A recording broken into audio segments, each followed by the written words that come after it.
Hey, Coop, if I wanted to improve just about every metric in my business, from average revenue per member to length of engagement, what would I focus on today?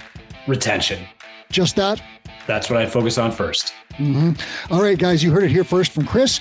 We're going to focus on retention today and tell you what it means, how you can improve it, what actually matters. We're going to give you some actual steps you can take today to improve retention in your business measurably, along with a host of other metrics. This is Run a Profitable Gym. I am Mike Warkentin. Please hit subscribe before you go further. With me today, as always, is Chris Cooper, Two Brain founder and CEO. We're going to get right into retention. So Chris, start by telling me, what is retention here? What's churn, lag? Like, what are we actually measuring and why does it matter?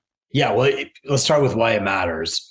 Every gym owner that I talk to says, I want more clients. And they think that they have a marketing problem, but they actually have a retention problem. And that's the problem that we want to solve. Like, you can get people in your door, but if they're quickly leaving again, then you get in this like never ending marketing flywheel. And a lot of experts are out there and they're telling you like, you need to do this, you need to have like a mapped client journey and blah, blah, blah. But the reality is like, there's a lot of advice out there to do things that don't actually matter to people. And to get to what really matters to people, you have to understand like psychology. You have to understand how the brain actually works. You have to understand connection and community. But more than anything, you have to understand the data.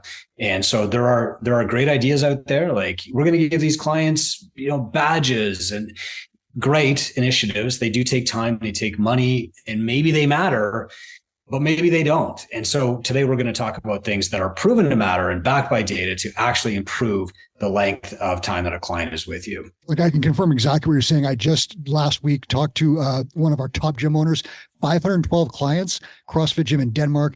And I asked him, how did you do this? He said, retention. That was it. It was retention. And he's got a marketing plan, but he said retention first, laid out his exact plan. So what you're saying is backed by data and real world stuff that we're getting from ground zero at gyms. Yeah. And I mean, I've had my gym for 20 years. And if I count all the number of clients who've been through my doors, it's close to 3,000. So, why don't I have 300 or 200 clients even right now? Like, well, it's not a marketing problem. It's if I had kept this person just a little bit longer. Now, you're never going to keep everybody forever. And that's why we want to look at how long you keep people instead of your churn rate. So maybe we can just talk about those terms first, Mike. Yeah. Like, what is churn and why are we kind of not prioritizing that and looking at length of engagement instead? Yeah. I mean, churn is like the percentage of your clientele who leave every month. Okay. So that's like, if you have 100 clients and 3 leave, then you have a churn rate of 3%. And the people who popularize churn rates are really like software companies. And if you're a software company, like, churn rate is a valid metric because all your clients are faceless. Like, you don't know that, right? And so you want to know how many people are quitting every month so that you know how many people you have to add every month. In a remote way, that's kind of valid for a gym, but that's not the primary metric that you want to track. What you actually want to track is like how long people are staying. And the main reason is you want to know that they're staying long enough that you can change their lives. If somebody's with you for 7 months, you're not changing their lives. We know that it takes like at least 2 years to build a sustainable habit. And if you're listening to this and you're a gym owner, I just want you to think for a minute, like, the people who were with your gym for 2 years and then left, did they quit your gym or did they quit fitness altogether? I think, in my gym, maybe in yours too, Mike, you can tell me if I'm wrong here, by all means, but if they've been with me for 2 years and then they quit, it's probably because they're going to go do something else. Like in my gym, a lot of people go ride bikes. Maybe they start running. Maybe they do triathlons. Maybe they move to they want to do weightlifting, right? But they don't quit fitness. And that's my goal. Like, the mission is to get people fit. If they want to go do that at another gym, it's still mission accomplished. But the people who come to my gym and they leave after like 3 months, they quit fitness. It's like they haven't built that fitness habit. So the first reason that we're tracking leg is we want to know that we're actually changing people's lives here. Yeah. One of the things that I don't really like about churn is it doesn't really give you a sense of who's leaving. It's like, people are leaving, but who are they? Right. So like, if I have like 5% churn and I've got 10 people left, I got 200 members or something like that, and those 10 people were all 18-month members, that's really different than if they were all 3-month members or 1-month member. that's a whole different story, because if you've got people leaving at that later stage after 2 years, yeah, they might be moving, life changes, they got married, moved to another city, whatever, or even moving on to like doing triathlons. But if it's those people that are leaving in the first 3 months, you probably have a client journey problem. They might quit fitness altogether and they're probably unhappy, and you probably could have solved those problems. So I think length of engagement gives you a whole lot more insight into who's leaving, when and why, and allows you to put a client journey in place that says, okay, we know first 30 days, first 90 days are critical. If we get them to this point, they're probably going to get to this point. If they get to this point, they're going to get to this point, and so on. And you can build an entire business on that and reduce marketing problems by having that client journey. Whereas churn is just like, people are leaving, I need more people. Yeah, I think you just led us into the second point, Mike, which is like you need different retention strategies depending on where the client is in that journey with your gym. Like the thing that's going to help you retain the member at the 2-year mark is not necessarily the thing that's going to help you retain that member at the 2-week mark. You need different strategies almost at each phase. And so in TwoBrain, like we map out the client journey step by step with, here is exactly what you need to do on day 2. Here's exactly what you need to do on day 270. And we're going to share some of those with you, I know, today. Yeah. What actually matters? Yeah, exactly. Like what is proven to matter? Does having the 100 workout club, the 1,000 workout club, does that matter? Maybe, but we don't know. And so it's not going to be the first thing that we're going to tell you to do. Instead, we're going to say, like, we know this works. Let's do that first. All right. Let's get into it. Let's talk about what actually matters and what the data says. And again, I'll give you an example. Like I started putting in an automation in my system. You made 100 workouts or whatever it was. And inevitably what happened is it started going out to the wrong people for whatever reason, because the tracking system didn't work. And people are like, haha, that's super funny, but I've been here for 5 years. And I'm like, this is embarrassing for everyone. And it probably made my retention work, right? So it's these things that like, they kind of mean something, but they kind of don't. But if we look at the data, we know that those things, we can do some of those things, but we're better to start off with these 5 or 8, whatever things that we know actually get results. So let's dig in. Yeah, man. So these are the 5 things that we can prove gets results. And again, like we're drawing from data from over 15,000 gyms. And if you say like, there's an average of 100 people at each one of those gyms, which is a low count, we're really looking at data from about 150,000 clients worldwide. Yeah, and that's low for sure. Yeah, exactly. Like it's probably 150-ish. So you're looking at like closer to 250,000 clients worldwide in our data set. These are the things that people give as reasons and how we overcome them. Okay. So there's 5 things that we can do to actually improve the length of time that people spend with us. The first is results. Seems obvious, but we're going to dig into that a little bit more. It's not enough to just like get them some results. You have to get them the results that they want. Second is fame. They have to actually feel like they're important, that they're seen, that they're a part of what you're doing and not just a face in the crowd. The third is compatibility. Like you've got to have good product market fit. We're going to talk more about that in a moment. The fourth is consistency. Like, let's face it, they have to show up, and we measure a secondary metric called adherence. And it's not just how often are they there that matters. It's what package did they buy and how well are they using that package? And then fifth is referrals. Surprisingly, people who stay longer are also the most likely to refer. And that's not just correlation, that's causation. Like if I bring you to the gym, I'm going to stick around long enough to make sure that you're getting the results that I told you would happen. Okay. So results, fame, compatibility, consistency, and referrals. So results seems obvious to me, but I can tell you in practice, it wasn't, because I thought people just showed up and wanted to do Fran just like I did. I didn't actually ask them what they want to accomplish. And some of them wanted to lose weight, didn't care how they did it. And I didn't know that. So talk to me about results and what we can actually do to make things better for people here. Well, the key, Mike, is like, and I copied your gym a lot. Like Mike's got a pirate flag. I'm getting a pirate flag. I still have it. And yeah, mine's folded up somewhere, I'm sure, because I thought that I was my own best customer. And so what that means in my brain is like, everybody wants the results that I want. So a woman especially would come in and she'd be very nervous about this kind of gym. And I remember one of my first clients, when I opened my gym, her name is Tiffany. She comes in, I just want to tone up. What the F is that? And she's looking at a power cage that has like chains hanging from it, because I was doing like the West Side accommodating resistance thing. And I'm like, don't worry, you'll use those next time. She's like, the hell I will. Gone. So what's really important is that you ask the client what results they want to get, and then you track their progress toward those results, and then you show them that they're getting those results. So I think like everybody listening to this, watching this, you've had this instance where this client is doing amazing. They've been with you for 5 or 6 months. They're down 20 pounds. They got lots of energy. They quit. And you're like, what? You're killing it. Like you're getting these results. And like, they don't see it because they're inside the problem. So not only do you have to get them the results that they care about, might not be their deadlift. So you have to know what they want. You have to prove that you're getting those results. So you have to talk to them every quarter, measure their progress. But then you actually have to say to them, you are getting good results, and like celebrate that in front of other people. And if you don't do that, they're not just going to like naturally realize how well they're doing. And that was a big misunderstanding that I had when I started. Yeah. And you really can't improve this without an intake interview, like a free consultation where you find out goals, a prescription, the prescriptive model where you tell them, here's how we solve your problems. And then a 90-day goal review session where you say, here's the problem we laid out. Here's the path we took. Here's where we are. Are you happy? Yes. Let's keep going. Are you not? We'll make an adjustment and go further. If you don't have that system in place, it doesn't work. And again, the gym that I spoke to, 512 members, goal review sessions, that's what he focused on. He gave his CSM hard targets. 15 additional goal review sessions every single month. He's got like something like 200 booked or something like that every month now or whatever it is. And he says that this is the absolute key to growing his gym because he's retaining members and he's selling more in those sessions. So I don't think you can do it without that stuff. Yeah. And I think a lot of people are scared to do a goal review because I can remember, when I was a new trainer, I would be terrified that a client would ask for a body fat calculation or they'd ask to get on the scale because it's like, oh, what if we're not getting results?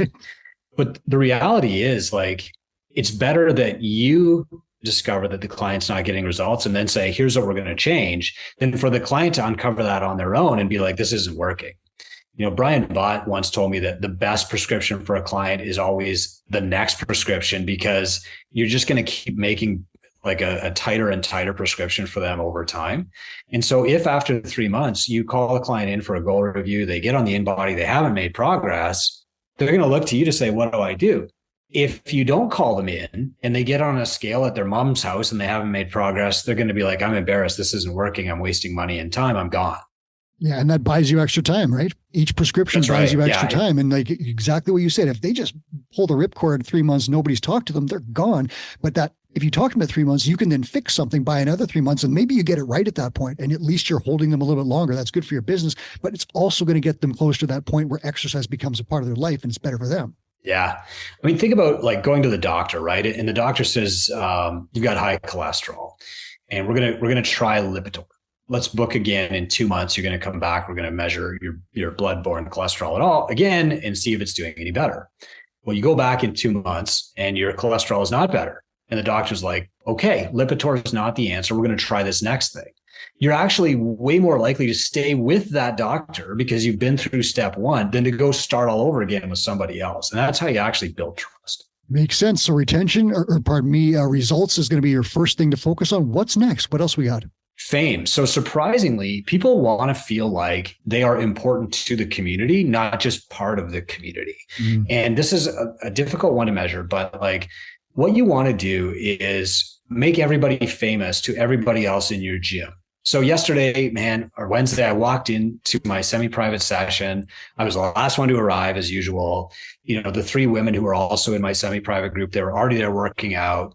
And first Kelsey's like, Chris, what's up? And I'm like, Kelsey, you haven't had your baby yet. And then Lauren is like, what's going on, Chris? Glad you're here. I got so many friggin' planks and you need to tell me jokes while I'm doing it. And then like Natasha's over in the corner and she's like, Coop, what's up? I heard you got deadlifts today, right? Like you want to be famous within your tribe because if people know you and know things about you, you fit in, you're part of it, right? So that's really important is that you like make your clients famous to all of your other clients. The only skill that I really ever had here was that I'm a classic over-introducer. I can't remember if I've already introduced you to Crystal or not, so I'm just going to do it again, right? And people make fun of me for it, but like that's how you make people famous. So you want to do a couple things here, Mike. Like number one, you want to get people to have like a PR board in their gym. So, hey, Mike, you've never cleaned 205 pounds before. Amazing, bro. Like, let's go put that on the PR board and ring the bell and take your picture and put that in the private members group, right? We're doing that for you because it helps you feel famous among your peers. From a media perspective, I like using social media for stuff like this, where you collect the stuff, you collect videos and pictures and all this stuff, and then you just celebrate your members and make them superstars. And what inevitably happens, they like the post that you put up, which is good for you, but they also share that stuff. So when you put up these videos of them doing incredible things, or even just like, basic things that are incredible for a basic person, right? Like I'm not talking about a 400-pound deadlift, I'm talking about what someone who just deadlifted 100 pounds, they put that up, share it with their friends. Their friends are like, maybe I could deadlift 100 pounds. And all of a sudden, and we're going to get to referrals, but that's where that piece comes in. So these pillars that you're laying out, they're interlinked. Like you can see already sort of how that's coming, but it definitely works. And I love the idea of making people famous internally inside your gym, newsletters, and even externally on social media or like blogs or testimonials. And we know that works in marketing as well. So that's a great one. What do we got next? What's pillar 3? Number 3 is compatibility. And what we're really talking about here. Yeah, this is product market fit. And this topic is going to make a couple people nervous, but like you have to understand that while your service is for anybody, it's not for everybody. And so you want to be like attracting the right people. What happens a lot of the times with gyms is they spend so much time and energy and money marketing to everyone that they wind up getting a lot of the wrong people in. And so those people will have a very short leg. They'll be out of your gym within 3 months. And that's exhausting for the owner. It's exhausting for the coaches because they have to work with new people all the time. And you start to feel like you're on this treadmill of hopelessness. You really are like churning people out really, really quickly. So what you have to ask about your clients is like, can they afford it, right? We sell a coaching service. That is a premium service that not everybody can afford. Now, yeah, I get like you got in this to help people. You want to help everybody in your community. You live in the lowest income demographic in America. I think everybody's told me that once. But the reality is like we sell a high value service and it's not going to be a good fit for everybody. I'd rather you make lots of money and give it away to people who need it by focusing on the right clients who want to pay for coaching than by undermining and having this like constant revolving door of clients who just don't have good product market fit. So can they afford it as one, but do they like you as another? Like, are you likable? And another is like, do they fit with your other clients? Sometimes you don't get that compatibility between clients either. Yeah. And I'll put this in perspective from an experience that I actually had is that we try to get every single person because everyone can do this fitness program. We love everyone. We bring them in and all of a sudden we've got this mixture of people and some of them really wanted to be competitors. I didn't really care about that after about 2012. And so we had this wrong group of people in our gym who wanted to do competitions and open gym and focus on their special little snowflake programs. And our gym struggled. We lost a lot of people. And so when we look at the client journey, we were losing people at a certain point because they wanted to do competitive programming and extra stuff that we didn't offer or care about. I had the wrong people in the gym. When we got those people, when they moved on to their other places, and they're great people and they moved on and we're happy, we started referring when people came in and said, hey, I want to focus on competition. I'm like, that gym down the street is much better. They're the place for you. They specialize in that. You're going to have a much better time. I'm more for professionals between 35 and 55 who want to generally get fit and have fun and then take their kids to the park. And I got all those people and they were amazing. We built our business stronger. The competitors went somewhere else and made another business stronger that was the right people for them. So I agree with you. Compatibility is super important, but you don't see that as a new gym owner because you want everyone. Yeah. I think the key to your story though, Mike, is, well, one key is like that the competitors went somewhere else where all the other competitors were. Like for some people, that competitive audience, that is good product market fit, but it's not for me. Wasn't for me either. Yeah. Like more and more, my best audience is people over 50. They're stable in life. They probably have adult kids. I mean, our Legends program, it's called Prime at Catalyst, but like, those are amazing clients for me. They're very high value. They show up every single time. They're so coachable. They're lots of fun. They refer their friends. They want every Catalyst t-shirt there is, and I love them. So that's good product market fit for me. But that product market fit can change over time too. It's just a matter of always assessing like, who are my best clients? Yep. No, the gyms that these people went to, they still exist and they're still focused on competition and they're still going. So they have a good product market fit. They've got the right people. They're literally solving problems for the other gyms. The key is to figuring out like, what is your best product market fit? And we teach this exercise called the pumpkin plan. And just really quickly, like what you're going to do is you're going to pull up your client roster. You're going to write down the people who pay you the most money. Again, like, can they afford it? That's an important filter that you have to embrace and accept. You write down the top 10 who pay you the most. And then you also write down the top 10 who make you the happiest. And some of those people are going to be different. but a few are going to be the same. And those are like, that is your target audience. And so to get good product market fit, there's your market. How can you reframe your product to better serve them? And what you'll find is that over time, you wind up like niching down and specializing, which makes you more valuable and improves your retention. That's the first exercise you guys can do right now to improve your retention, is do that pumpkin plan exercise that Chris just laid out. Pillar 4, what do you got? What is the next one? Well, this one's consistency. And I don't think this is a surprise to anybody, but there is something a little bit surprising about it. So, the common mantra around fitness is that the more people show up, the longer they're going to stick around. That's not actually true. Some people shouldn't be with you 5 or 6 times a week. Some people can just like burn out. And I mean, what it was like. You were probably an early adopter for CrossFit, like I was, where it was like, I can't get enough of this. Like I can't rest day. Hell no. Like, let's go again. And you're hitting like refresh on the main site at midnight and stuff. But then over time, like, for a lot of people, that enthusiasm waned and they moved on to the next thing or whatever. What you actually want is to measure adherence. So if somebody signs up to come to your gym 3 times a week, how often do they get there 3 times a week? Like, how often are they actually fulfilling on that? Because if they sign up for 3 times a week and they're only coming twice, they're way more likely to drop off, right? People don't care about spending money as much as they do about wasting money. And if they're paying for something and not using it, then they will say, I'm just not using the membership. So again, in a goal review session, if they're only coming twice a week, you should absolutely recommend that they downgrade their membership till twice a week. If they're coming 3 times a week and you want them to come 4 times, you better make a strong case for them coming 4 times and say, we're going to reassess this after 90 days to make sure that you're actually showing up 4 times a week, because it's not like how much they're paying, it's how much they're wasting. Okay. That's interesting, because I used to think more is better. I wanted everyone to go to my unlimited program, which was the most expensive one, which was underpriced, but it was our most expensive program. And I wanted everyone to ascend to that. So I'm like, okay, offer 1 to like 1 to 3 times a week and have these weird memberships in there. Everyone will ascend to unlimited. And that didn't happen. My 1 time a weekers left. They all, every single one of them just left because there was no consistency there, and they would miss one thing. And that's 100% of their classes, right? 2 and 3 kind of were okay, but there was not really necessarily an ascension plan. So you're saying measure how often people come in relation to what they've booked and try and get them to fulfill as much of that as they can. Is that right? Yeah. Like what they're doing should match what they're buying, basically.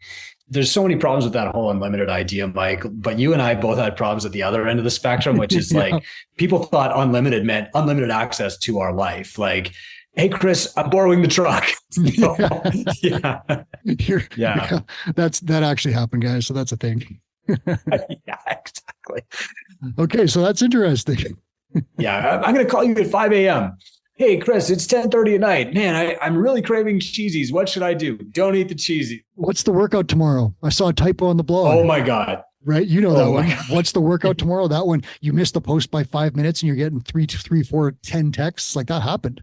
Oh, even recently, like, what do you mean I can't come in 20 minutes before the class starts? My membership says unlimited, right? Yeah. Okay. I mean, I'll leave a shovel outside. You can clean off the roof. Yeah.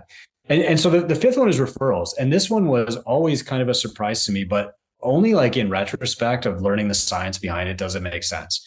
So if you read like an anthropology book about like how tribes are made up, we're very, very cautious to recommend things for friends because of something that's called social risk. So if I'm like, Mike, the new Ford F-150 Lightning is amazing, you should get one. And then you get one and you hate it. It sucks. Yikes. Chris, you're going to second guess. Like, is he dumb? The next thing you tell me, I'm not going to listen. Exactly. So there's massive social risk. And so when somebody does refer a client to you, you're actually invested in like that person's success, right? So I'm like, Mike, you really got to take Crystal to this amazing restaurant. And you come back and you're like, actually, I'd give it a B. It was okay. And I'm going to be like, what? Oh my God, come back with me next time. We're going to sit at the back. We're going to ask for like Rico as the waiter. And I'm going to call the chef in advance. Like, I'm invested in you liking that. I'll tell you what to order because you ordered the wrong thing. Yeah, you screwed this up. But like, I'm invested in. So, and also I'm going to defend my position because I don't want you to like, distance yourself from me because then I'll be pushed out of the tribe. So If I refer somebody, I'm more likely to stick around too and make sure they're successful, right? Like you're not, I'm not going to be like, Mike, you should come to this restaurant with me. Okay, let's get seated. Okay, let's order. Oh, you're happy with your order? See you later. Like I'm gone, right? Like I'm invested. I'm going to stick around and make sure you enjoy.